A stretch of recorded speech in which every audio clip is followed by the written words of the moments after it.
अस्सलाम वालेकुम फ्रेंड्स, हम टीवी पे नया ड्रामा सीरीज़ स्टार्ट हुआ है फ़रेब। इस ड्रामे की राइटर है समरा बुखारी और डायरेक्टर है मोहसिन तलत। इसके मरकज़ी किरदारों में मारिया वास्ती, ज़ैनब शबीर, ज़ैन बेग, अदनान जाफ़र, इरम अख्तर, फ़रीदा शबीर, हिबा अज़ीज़, उमर आलम, ईशा नूर और बहुत से दूसरे अदाकार शामिल हैं। इस ड्रामे में दो फैमिलीज़ दिखाई गई हैं। एक फैमिली रफ़ीक की है जिसकी बीवी शहनाज का किरदार मारिया वास्ती अदा कर रही है। रफ़ीक की फैमिली में एक बहन रानी और एक भाई सुल्तान होते हैं। रफ़ीक की बीवी शहनाज की बहन परवीन जो कि सुल्तान को पसंद करती है और ज़्यादा वक्त शहनाज के घर पाई जाती है। रफ़ीक के दिल और घर पे शहनाज का राज होता है और शहनाज रफ़ीक की बहन रानी के साथ बहुत बुरा सलूक करती है और इसको नौकरानी बना के रखा होता है।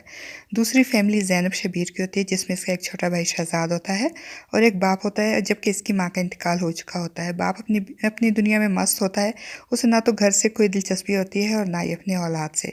रफ़ीक की बीवी शहनाज बहुत चालाक और तेज़ औरत होती है। इसने अपने शौहर और देवर की पूरी तरह कब्ज़े में किया हुआ होता है और वो अपनी बहन परवीन की शादी अपने देवर सुल्तान से करवाने के मंसूबे बनाती है और इसकी बहन परवीन भी इसके मंसूबे में शामिल होती है।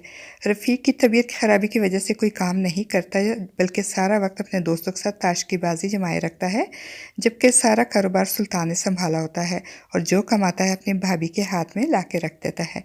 सुल्तान को एक सीधा साधा और नेक नौजवान दिखाया गया है। वो सबकी मदद करना अपना फ़र्ज समझता है और जब कुछ गुंडे गली में ज़ैनब और उसके भाई को तंग करते हैं तो सुल्तान गुंडों को मार भगा देता है, मगर सुल्तान अपने घर की खबर नहीं होती जहाँ इसकी बहन रानी, जिसको इसकी भाभी शहनाज ने नौकरानी बना कर रखा होता है, वो हर वक्त डरी सहमी रहती है और शहनाज का भाई इसको बहुत तंग करता है, इसको हिरास करता है और उससे दोस्ती करना चाहता है, मगर रानी बेचारी किसी को ये बात नहीं बता सकती क्योंकि इसका भाई रफ़ीक शहनाज और इसकी बहन और भाई के ख़िलाफ़ कोई बात नहीं सुन सकता।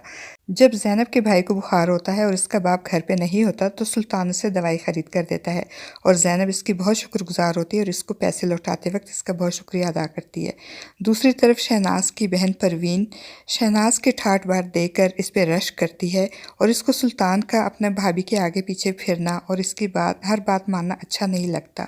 वो दिल ही दिल में मंसूबे बनाती है कि सुल्तान से शादी के बाद वो मुकम्मल तौर पर इसे अपने कब्ज़े में करेगी और इस घर पर राज करेगी, और दूसरी तरफ शहनाज को भी परवीन का इस तरह इसके घर पे और हर चीज़ पे हक जताना अच्छा नहीं लगता। दोनों बहनें एक दूसरे की मीठी मीठी बेइज्जती करती रहती हैं और ज़ैनब का बाप जो कि कई कई दिन घर से गायब रहता है, अचानक ही एक दिन एक सजी संवरी औरत को लाकर ज़ैनब और शहजाद के सामने खड़ा करके कहता है कि ये तुम्हारी नई माँ है, इसको सलाम करो। ज़ैनब और शहजाद बेचारे हैरान और परेशान कभी अपने बाप और कभी इस बाप की नई नवेली दुल्हन को देखते हैं। ज़ैनब और शहजाद जो कि अब पहले ही हालात से परेशान होते हैं, अब ये नई दुल्हन इनकी ज़िंदगी को मज़ीद जहन्नुम बनाने के लिए आ गई है। फ्रेंड्स, आपका इस ड्रामे के बारे में क्या ख़्याल है? अपनी राय का इज़हार कमेंट बॉक्स में ज़रूर कीजिएगा।